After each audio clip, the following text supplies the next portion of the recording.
بسم اللہ الرحمن الرحیم۔ شروع اللہ کے پاک نام سے جو بڑا مہربان اور نہایت رحم کرنے والا ہے۔ پیارے دوستو، السلام علیکم۔ حجاج بن یوسف نامی ایک شخص عراق کا گورنر تھا۔ آپ اسے محمد بن قاسم کے چچا یا سسر کی نسبت سے بھی جانتے اور ایک ظالم و جابر حکمران کے حوالے سے بھی۔ یہی وہ شخص تھا جس نے حضرت عبداللہ بن زبیر کو بے دردی سے قتل کرنے کے بعد ان کی لاش کو 3 دن تک سولی پر لٹکائے رکھا، جبکہ اسی جنگ میں حجاج بن یوسف نے خانہ کعبہ پر سنگ باری کی اور عمارت کو نقصان پہنچایا۔ اس کے علاوہ ہزاروں معصوم لوگوں کو سخت سزائیں دینا اور صحابہ کرام رضوان اللہ علیہ اجمعین کی بے حرمتی کرنا اس کا سنگین جرائم میں شامل ہے۔ حجاج کی موت کے بعد جب قیدیوں کو شمار کیا گیا تو ان میں 1,20,000 مرد اور 20,000 عورتیں تھیں، اور ان میں 4,000 ایسی عورتیں تھیں جن کے جسم پر لباس نہیں تھا، اور یہ قیدی ایک ہی 4 دیواری میں قید تھے۔ قید خانہ کی چھت نہیں تھی۔ جب کوئی قیدی گرمی سے بچنے کے لیے اپنے ہاتھ سے اپنے چہرے کا سایہ بناتا تو زندان کے سپاہی اس کو پتھر مارتے تھے۔ انہیں جو کی روٹی میں ریت ملا کر کھانا دیا جاتا اور پینے کے لیے انہیں کڑوا پانی دیا جاتا۔ حجاج العین بے گناہ افراد اور بالخصوص سادات کے خون بہانے کو اعزاز سمجھتا تھا۔ ایک مرتبہ اس ملعون نے روزہ رکھنا چاہا تو نوکروں کو حکم دیا کہ اس کے لیے من پسند سحری اور افطاری کا انتظام کیا جائے۔ چنانچہ اشارہ فہم نوکروں نے اس کے لیے ایسی روٹیاں تیار کی جنہیں سادات کے خون سے گوندا گیا تھا۔ اس لعین نے اس روٹی سے سحری کی اور افطاری کی۔ ملعون کو ہمیشہ اس بات کا دکھ رہتا تھا کہ وہ کربلا میں موجود نہ تھا، ورنہ وہ شمر سے بھی بڑھ کر ظلم کرتا۔ حجاج نے کوفہ و بصرہ کے درمیان شہر واسط کی بنیاد رکھی، جہاں وہ 9 ماہ سے زیادہ قیام نہ کر سکا اور 53 سال کی عمر میں انتقال کر گیا۔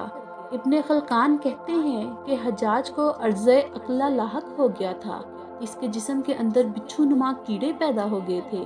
ایک طبیب کو بلایا گیا تو اس نے گوشت کا ایک ٹکڑا ریشم کی رسی کے ساتھ باندھا اور حجاج کو کہا کہ وہ اس گوشت کے ٹکڑے کو نگل لے۔ حجاج نے گوشت کا ٹکڑا نگلا اور کچھ دیر بعد ریشم کی ڈور سے اسی ٹکڑے کو کھینچا تو اس ٹکڑے پر بہت سارے کیڑے چمٹے ہوئے تھے۔ اللہ تعالیٰ نے حجاج کے جسم پر سردی کو مسلط کر دیا اور اس کے اطراف میں دن رات کوئلوں کی انگیٹھیاں جلائی جاتی تھیں، لیکن وہ پھر بھی سردی سے چلاتا رہتا۔ اس نے حسن بصری سے اپنے درد و علم کی شکایت کی تو انہوں نے کہا کہ میں نے تجھے بے گناہ افراد اور بالخصوص سادات کے قتل سے بارہا منع کیا تھا، لیکن تو باز نہ آیا۔ آج تو اسی کا خمیازہ بھگت رہا ہے۔ حجاج نے کہا کہ میں خدا سے یہ دعا نہیں کرتا کہ وہ مجھے دوزخ سے آزاد فرمائے، بس میری اتنی سی دعا ہے، جلدی سے میری روح قبض کر لی جائے تاکہ میں دنیا کے درد و علم سے چھٹکارا حاصل کر سکوں۔ قاضی نور اللہ ششتری مجالس المومنین کہتے ہیں کہ موت کے وقت حجاج رونے لگا۔ وزیر نے رونے کا سبب پوچھا تو کہا کہ میں نے لوگوں پر ظلم کیا ہے، بالخصوص اولاد پیغمبر پر ظلم کے پہاڑ توڑے ہیں۔ خوش آمدی وزیر کہنے لگا، امیر آپ کیوں گھبراتے ہیں؟ آپ نے جو کچھ بھی کیا دلیل و برہان کے ساتھ کیا اور اسے کسی طرح بھی ظلم قرار نہیں دیا جا سکتا۔ حجاج نے کہا کہ اگر قیامت کے دن مجھے حکومت دی جائے اور اس دن تو میرا وزیر ہو تو اس دن بھی تو یہی دلیل و برہان ہمیں کام دے گی۔ سنو، میں بخوبی جانتا ہوں میری موت کا وقت آ چکا ہے اور دوزخ میرا انتظار کر رہی ہے۔ خدا نے چاہا تو دوزخ میں بھی تیری اور میری جوڑی قائم رہے گی۔ حجاج نامی اس شخص کے کرتوت جس قدر سیاہ تھے، اسی طرح اس کی موت بھی نہایت عبرتناک تھی۔ موت کے وقت اس کے جسم میں کیڑے پڑ گئے تھے جو اسے ایک پل چین نہ لینے دیتے۔ اس کے ساتھ ساتھ اس کے جسم پر شدید سردی مسلط کر دی گئی۔ کئی انگیٹھیاں حجاج کے جسم سے ایسے مس کر کے رکھ دی جاتی کہ اس کی جلد جھلس جاتی، لیکن سردی ختم نہ ہوتی۔ یہ تو تھی موت کی سختیاں، لیکن حجاج کی زندگی میں ایک ایسا واقعہ بھی ہوا جس نے اس غرور و تکبر کے پتلے کو زمین پر دے مارا۔ اور اس زمانے میں نعمان نامی ایک شخص کی انتہائی حسین و جمیل بیٹی تھی۔ اس لڑکی کا نام ہندہ تھا۔ وہ ہندہ نہیں جو سید الشہداء حضرت حمزہ کی شہادت اور پھر آپ کے جسم مبارک کی بے حرمتی میں ملوث رہی تھی۔ یہاں جس ہندا کی بات ہو رہی ہے وہ ایک غریب لڑکی لیکن اپنے حسن و جمال میں بے مثال تھی۔ کہا جاتا تھا کہ پورے ملک عرب میں اس کے جیسی خوبصورت عورت کوئی نہ تھی۔ حجاج نے جب اس لڑکی کی شہرت سنی تو اس کے دل میں اسے ایک دیکھنے کا اشتیاق پیدا ہوا، سو اس نے اپنے کارندوں کی مدد سے ہندا سے ملاقات کی صورت پیدا کر لی۔ جب حجاج کی نظر ہندا کے چہرے پر پڑی تو وہ پہلی ہی نظر میں اس کا عاشق ہو گیا۔ جہاں دیکھتا ہے اسے اپنی محبوبہ ہندا کا چہرہ نظر آتا۔ چنانچہ حجاج نے ہندا کو حاصل کرنے کی کوششیں شروع کر دی۔ جلد ہی 2 لاکھ درہم کے عوض ان دونوں کا نکاح ہو گیا اور ہندا حجاج کے محل میں آ گئی۔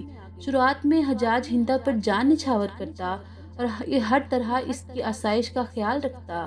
ہندا کسی دولت مند گھرانے سے نہ تھی۔ حجاج سے نکاح کرنے کے بعد وہ دولت میں کھیلنے لگی اور اسے ہر طرح کا سکون میسر آ گیا۔